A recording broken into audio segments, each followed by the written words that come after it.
Maharashtra today 24 news सत्य परिस्थिती। परंडा सार्वजनिक बांधकाम विभाग की गुटखा पाण्याची टपरी, कार्यालयातील रंगल्या खिडक्या, अधिकाऱ्यांचा दुर्लक्ष।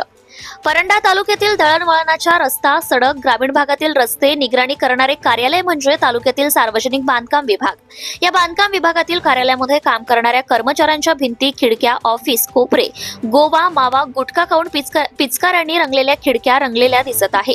दर्शनी भागामध्ये खिडक्यांच्या कोपऱ्यांमध्ये हे दृश्य पाहायला मिळत आहे। परंडा सार्वजनिक बांधकाम विभागातील हे दृश्य आहे।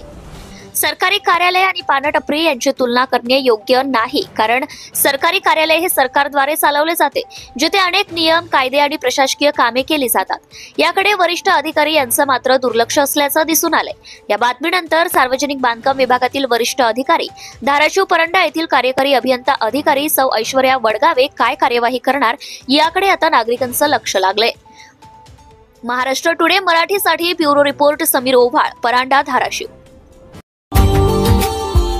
Subscribe now and press the bell icon. Never miss an update.